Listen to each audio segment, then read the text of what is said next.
Well, he was a poor farm boy from Iowa who went on to change the world by refining the elusive ingredient needed to make the atomic bomb. In tonight's edition of We the People, KTIV's Larry Wentz brings us the story of Harley Wilhelm. He's the Iowa State chemistry professor who helped stop a world war. The day that the bomb dropped, my grandfather called home and told my grandmother to turn on the radio. You'll know what I've been doing the last 4 years. It was August 6th of 1945 when the U.S. dropped the first atomic bomb on Hiroshima, Japan. The first of 2 atomic bombs dropped that ended World War II. But it wasn't until a year earlier that Teresa Wilhelm Waldorf's grandfather, chemistry professor Harley Wilhelm, came up with a way to purify the compound uranium after months of experimentation at Iowa State College, now Iowa State University.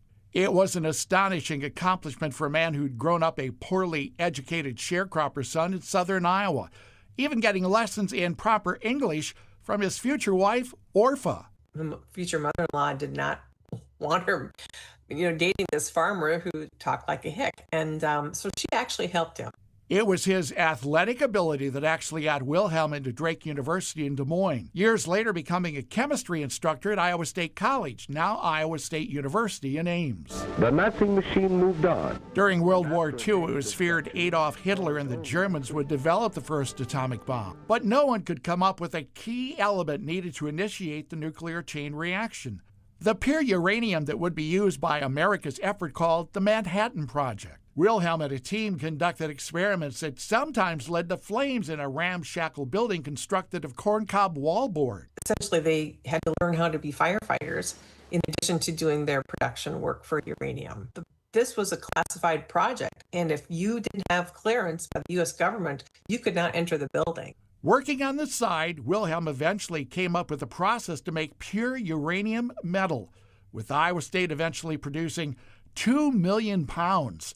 Large cast ingots that would be shipped by train to testing facilities and guarded by a hobo. It was actually an armed guard that was dressed like a hobo to scare away any other hobos that might want to hop onto that train and take a ride. During the years of the experimentation and production, Wilhelm slept in a separate bedroom at home, away from his wife and family. And because he talked in his sleep, he was worried that he might give away secrets and make the family vulnerable. Harley Wilhelm went on to create much more than pure uranium in the start of the atomic age. He helped establish the U.S. Department of Energy's Ames laboratory on the campus of Iowa State. And he attained dozens of patents relating to chemistry, metallurgy, and nuclear energy. Waldorf says she knew nothing of this until a building on the Iowa State campus was named after her grandfather in 1986, saying the things she discovered about him blew her mind. Now, that's why she's written a book called Wilhelm's Way. You can check it out at the Sioux City Public Library or find it online. It's an amazing read. Larry Wentz, KTIV News 4.